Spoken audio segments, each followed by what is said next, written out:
성도 여러분 안녕하세요. 네, 오랜만에 뵙는 것 같습니다. 여러분의 기도 덕분에 사경일을 잘 마치고 돌아왔습니다. 각자의 자리에서 교회를 잘 지켜주시고 또 봉사해 주신 모든 분들께 진심으로 감사를 드립니다. 우리 옆사람과 인사하고 시작할까요? 뜨겁게 손잡고 하늘까지 함께 갑시다. 서로 인사해 주시면 감사하겠습니다. 네, 화면 변환 부탁드리겠습니다.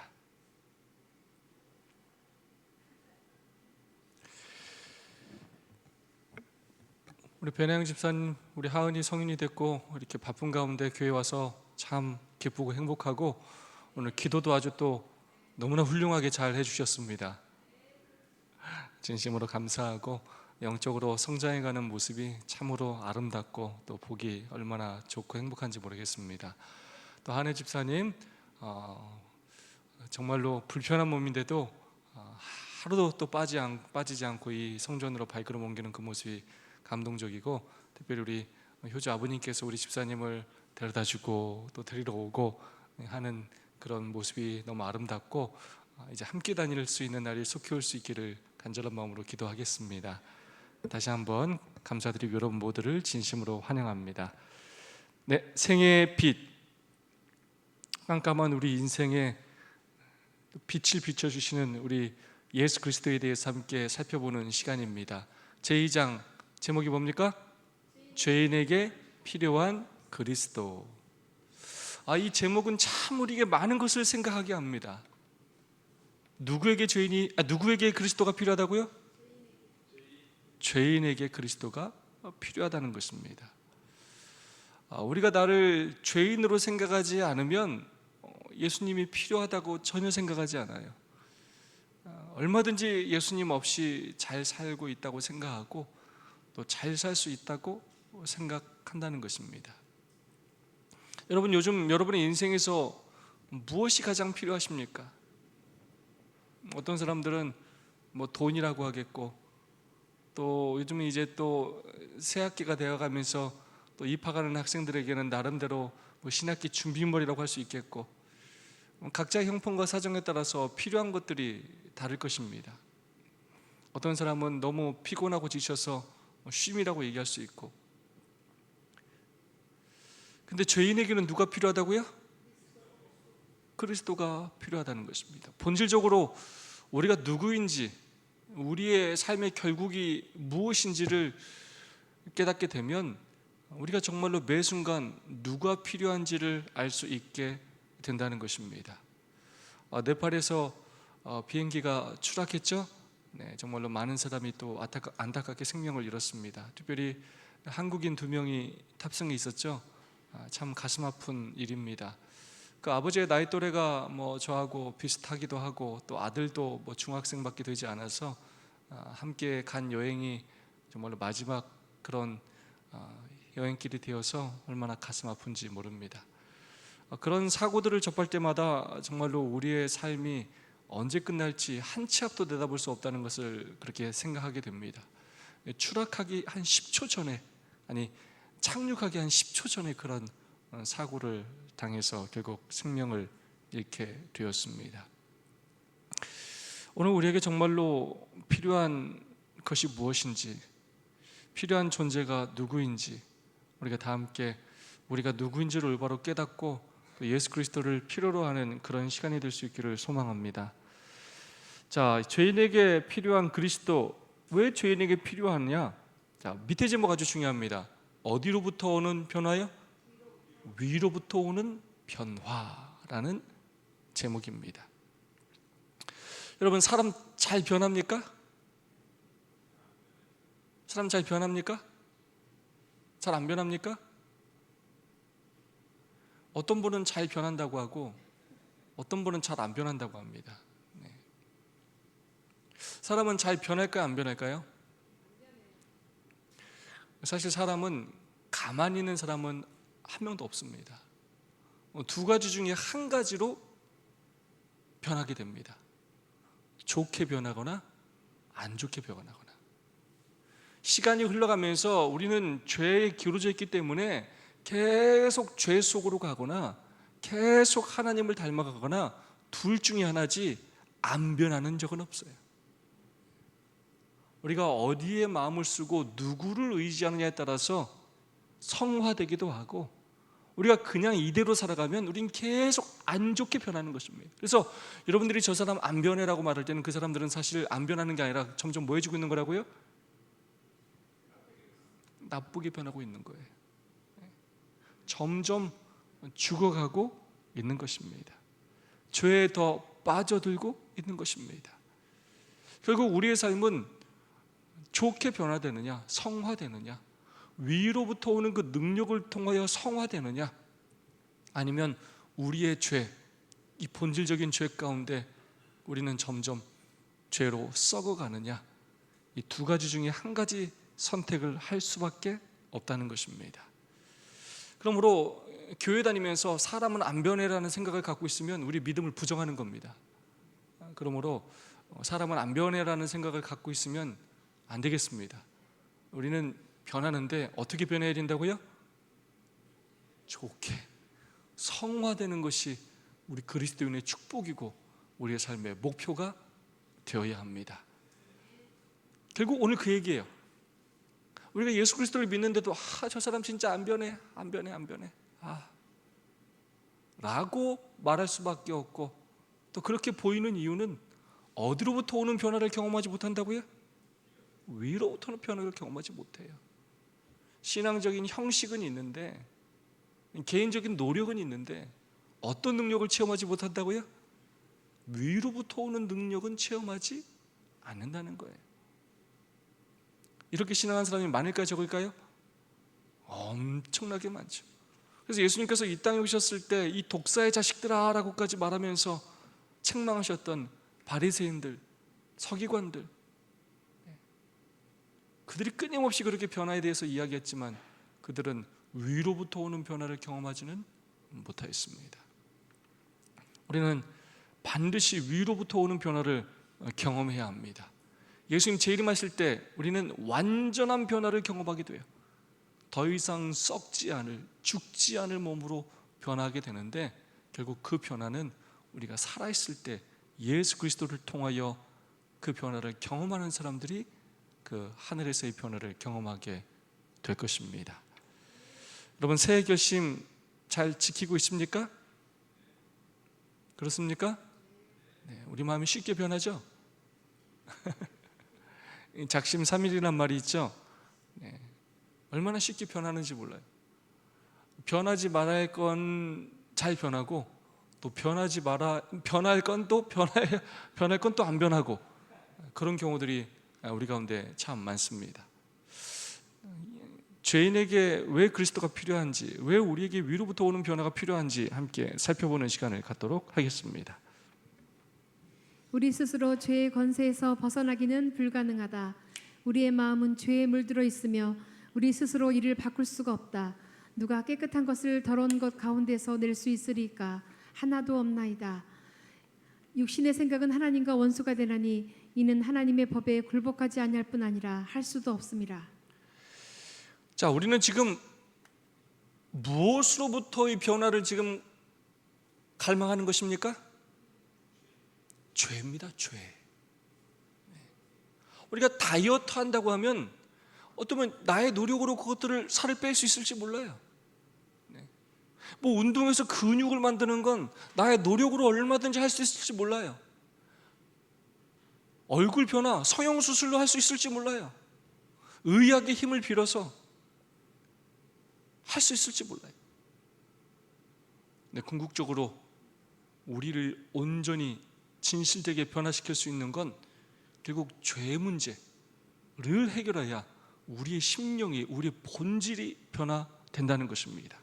그런데 우리 스스로는 우리 안에 있는 그 죄의 문제와 죄의 권세, 이것들을 해결할 수가 없다는 것입니다. 오늘 이 표현이 굉장히 중요한 표현이에요. 우리의 마음은 죄에 물들어 있습니다. 물들었어요. 아니, 거기에 젖어 있어요.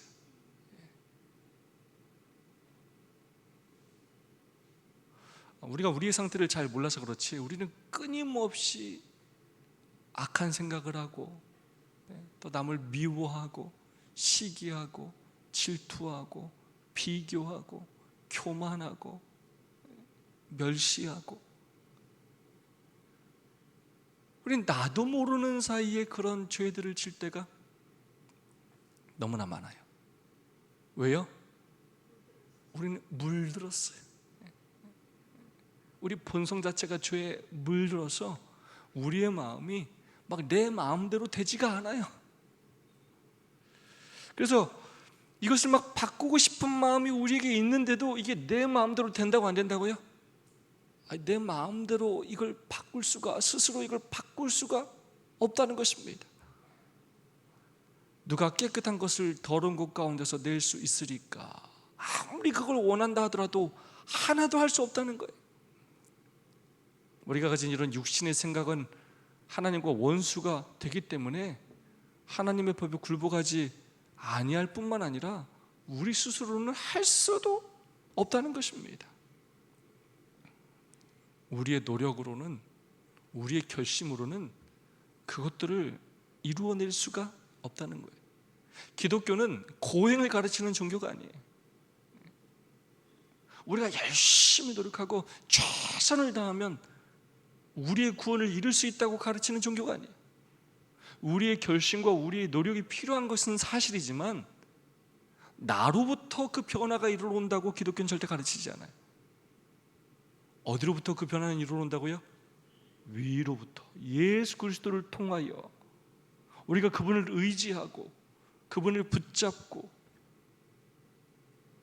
그분을 초청할 때 우리가 변화될 수 있다라고 이야기하고 있습니다. 다음 말씀입니다. 교육, 바른 예절, 의지력은 모두 옳은 일을 하는 데 도움이 되도록 제각기 적절한 역할을 한다. 그러나 그것들은 우리의 마음을 변화시킬 수 없고 우리의 생애를 순결하게 할 수도 없다. 오직 위로부터 온 새 생명, 곧 우리 안에서 역사하는 능력이 우리를 죄 있는 상태에서 거룩한 상태로 변화시킬 수 있다. 그 힘은 그리스도시다. 그분의 은혜만이 우리의 죽은 영혼에 새 생명을 가져다 줄 수 있고 우리를 하나님과 거룩함으로 이끌 수 있다. 아멘. 여러분, 교육 중요합니까?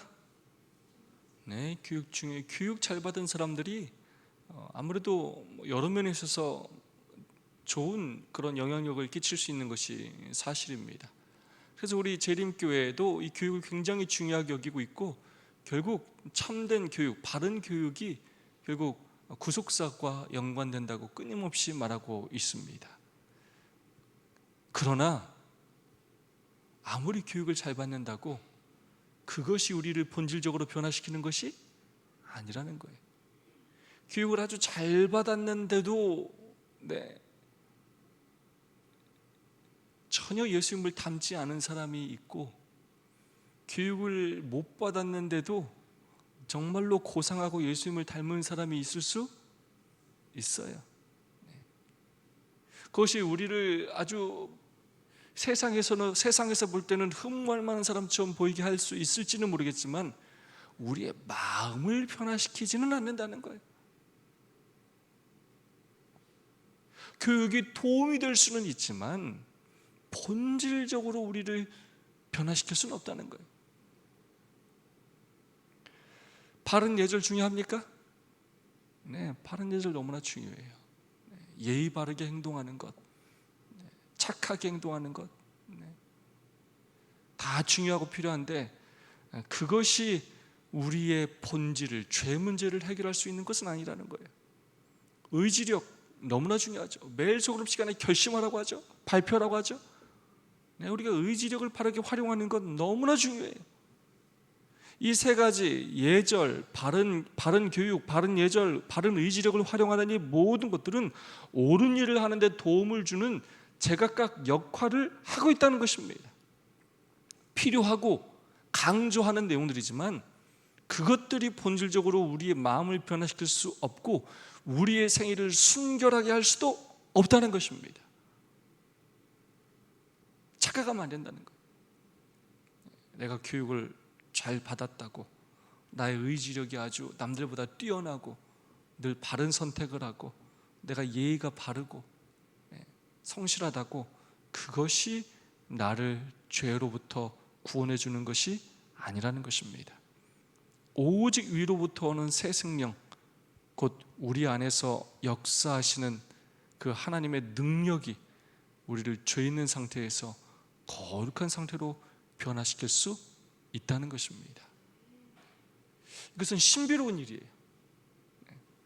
우리 스스로는 그 거룩함을 입을 수 없고 우리가 예수 그리스도를 의지하여 그분을 간절히 구할 때 그분께서 우리 가운데 역사하셔서 당신의 의로운 옷을 입혀주시고 우리의 마음을 이렇게 계속해서 예수님을 닮아가는 마음으로 변화시켜 주신다는 것입니다.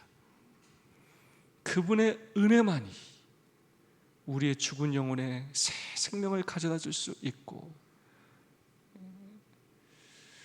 예수님 없이는 우리의 영혼이 굉장히 이 세상에서 잘 나가고 똑똑하고 뭐 이렇게 괜찮아 보이는 것 같지만 죽은 영혼이라고 표현하고 있어요. 죽은 영혼에 불과한 우리에게 그분의 은혜만이 우리에게 새 생명을 가져다 줄 수 있고 우리를 하나님과 거룩함으로 이끌 수 있다. 예수 그리스도를 하나님을 닮아가는 사람으로 이끌 수 있다라고 말씀하고 있습니다. 그래서 우리가 할 수 있는 일은 무엇이냐? 그 위로부터의 변화를 간구하면서 뭐 해야 할까요? 기도해야 하겠습니다. 성령 하나님께서 우리의 마음 가운데 역사하셔서 우리의 마음을 변화시켜 주시고 우리를 거듭나게 해달라고, 우리가 받는 교육, 우리의 예절, 우리의 의지력들을 하나님의 바른 뜻대로 사용하셔서 우리가 정말로 예수 그리스도를 닮아가는 그런 참된 변화를 경험하게 해달라고 우리가 간절히 기도해야 하겠습니다.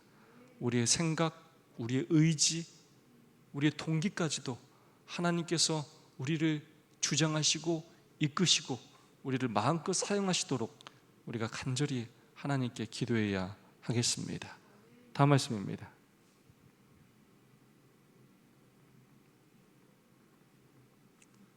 구주께서는 말씀하셨다. 진실로 진실로 내게 이르노니 사람이 거듭나지 아니하면 하나님의 나라를 볼 수 없느니라. 하나님으로부터 새 마음을 받아 새로운 영혼과 목표가 생기지 않으면 그렇게 할 수 없다는 뜻이다. 어떤 사람들은 자신 안에 이미 존재하는 선을 개발하면 된다고 믿는다. 그러나 그 사상은 잘못되었고 영원한 죽음으로 몰고 갈 것이다. 네, 굉장히 중요한 말씀이에요. 우리 신앙생활은 우리가 가지고 있는 것들을 개발하는 수준으로 머무는 것이 아닙니다. 물론 우리가 가진 것들을 개발하는 것, 성장시키는 것 너무나 중요합니다. 그러나 우리는 늘 본질적인 변화를 꿈꾸며 살아야 하겠습니다. 예수님께서 이 땅에 오셔서 무엇이 참된 신앙인지, 정말로 하나님께서 우리에게 주시고자 하는 그 축복이 무엇인지를 니고데마와의 대화를 통해서 말씀하셨습니다. 그렇게 바른 믿음을 하길 원하고 진리를 강구했던 그에게 어쩌면 그런 가운데 자기 의에 빠져서 나는 구원받기에 충분하다라고 생각했던, 잘 교육받고 바른 예절을 갖고 있고 의지력을 바르게 사용했던 그에게 그것으로 구원받는 것이 아니다라고 말씀하시면서 사람이 거듭나지 아니하면 하나님의 나라를 볼 수 없느니라 라고 말씀하셨습니다. 여러분, 우리 가운데 이렇게 생각하는 사람들 정말 많아요. 나는 충분하다고 생각하는 사람들이 참 많아요. 나 정도면 부족함이 없다. 나는 진짜 과거에 진짜 많이 헌신했고 진짜 열심히 했고 라고 생각하는 사람들이 많아요. 정말 위험한 생각이에요.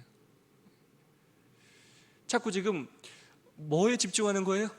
나의 의와 행위에 집중을 해요.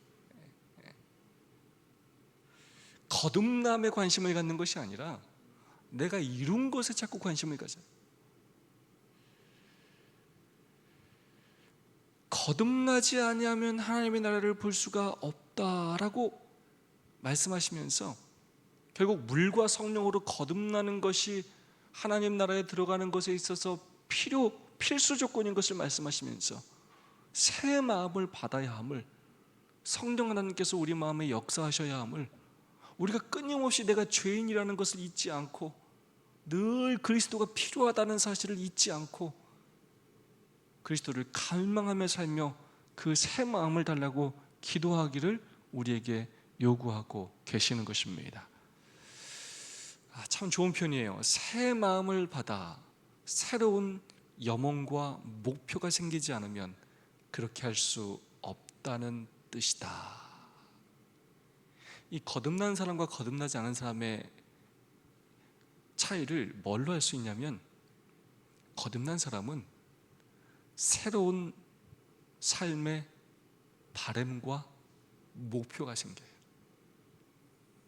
거듭나지 않은 사람은 여전히 자기 위주의 신앙생활을 해요. 자기 편하고 자기 즐기고 상황이 되면 하고 안 하고 그런다는 거예요. 근데 새 마음을 받은 사람은, 거듭남을 경험하는 사람은 이제 삶의 목표가 달라진다는 거예요. 하나님께서 주시는 새로운 삶의 목표와 뜻이 생긴다는 거예요. 그래서 자기를 위해서 살지 않아요. 어떤 사람들은 자신 안에 이미 존재하는 선을 개발하면 된다고 믿는다는 거예요. 조금 더 착한 일을 하면 된다고 생각한다는 거예요. 그러나 그러한 사상은 잘못되었고 결국 우리를 영원한 죽음으로 몰고 갈 수 있다는 것입니다. 우리는 끊임없이 위로부터 오는 성령 하나님의 능력을 통하여 끊임없이 새 마음을 받고 날마다 우리는 죄와 투쟁하면서 하나님의 뜻에 합당한 삶을 살기 위하여 그렇게 투쟁하고 노력하는 삶을 살아야 한다는 것입니다. 다음 말씀입니다. 육에 속한 사람은 하나님의 성령의 일들을 받지 아니하나니 이는 그것들이 그에게는 어리석게 보임이요 또 그는 그것들을 알 수도 없나니 그러한 일은 영적으로 분별되기 때문이라. 예수께서는 말씀하셨다. 내가 네게 거듭나야 하겠다는 말을 놀랍게 여기지 말라. 네, 육에 속한 사람은 하나님의 성령의 일들을 받지 않는다는 거예요. 그래서 그들이 볼 때 하나님의 사업에 헌신하는 사람들을 보면 어리석어 보인다는 거예요. 쟤는 왜 저러냐? 왜 저렇게 광신자처럼 살아? 왜 이렇게 미련하게 저렇게 사냐? 적당히 좀 하지. 왜 이렇게 손해볼 짓을 하냐? 어리석다. 뭐하러 교회 가서 그래? 그 시간에 돈 벌고 공부하고 놀러 가고 그렇게 살지. 이해하지도 못하고 그런 삶을 추구하지도 않는다는 거예요. 자기 자신을 위하여 그렇게 산다는 것입니다. 그리고 그 사람들은 그것도 올바른지 잘못된 것인지 영적으로 분별하지도 못한다는 거예요. 결국 자신의 욕구대로 육신에 따라 살기 때문에 성령이 하시는 일을 새 마음을 갖지 못했기 때문에 경험하지 못한다는 것입니다.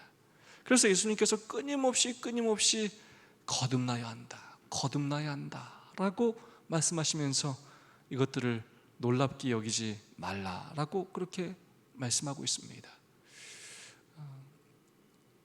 놀라지 말라는 거예요. 우리 모두가 거듭나야 한다는 것입니다. 거듭났다고 착각하는데 거듭나야 한다는 것입니다. 네. 우리에게 진짜 새 마음이 필요하다는 거예요. 다음 말씀입니다. 바울은 순결하기를 원했고 하나님과 올바른 관계를 갖고자 하였다. 그러나 자신을 변화시킬 능력이 없음을 알았기에 이렇게 울부짖었다. 오라, 나는 공고한 사람이로다. 이 사망의 놈에서 누가 나를 건져내랴. 각 나라와 각 시대를 막론하고 변민하는 사람들의 마음에서 이와 같은 슬픔의 절규가 터져나왔다. 모든 사람에게 오직 하나의 해답이 주어져 있다. 보라, 세상 죄를 지고 가는 하나님의 어린 양이로다. 네, 참 많은 것들을 생각하게 하는 말씀입니다. 여러분, 바울이 어떤 사람입니까? 바울같이 열정적인 사람이 어디 있습니까? 바울처럼 하나님께 헌신한 사람이 어디 있습니까? 바울처럼 자신의 모든 것을 바쳐서 교회를 위하여 성도를 위하여 순교까지 당하면서 산 인물이 어디 있습니까? 그보다 많은 헌신을 한, 선한 가마를 끼치고 좋은 결과를 낸 인물이 어디 있습니까? 그런데 그런 바울도 뭐라고 하느냐? 그가 얼마나 많은 고민과 번뇌 가운데 있었느냐? 오라, 나는 공고한 사람이로다. 이 사망의 몸에서 누가 나를 건져내랴? 자기의 그런 열심과 그런 노력들, 이 모든 것들이 자신의 본질을 변화시킬 수 없음을 그가 깨닫게 되었고, 생명의 밥, 성령의 밥, 그 성령께서 우리 가운데 역사하셔서 우리를 변화시키셔야만 우리가 결국 순결해지고 하나님과 올바른 관계를 맺을 수 있다는 것을 그가 깊이 깨닫게 되었습니다.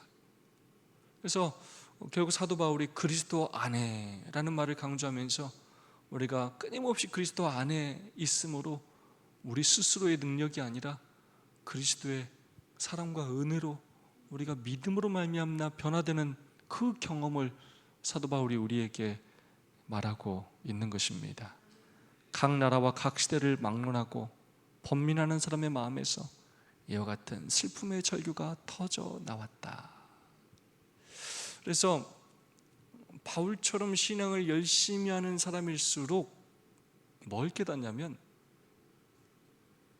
정말로 하나님과 깊이 교통하는 사람일수록 뭘 깨닫냐면, 나는 죄가 없다가 아니라 내가 죄인 중에 괴수다라는 걸 깨닫게 돼요.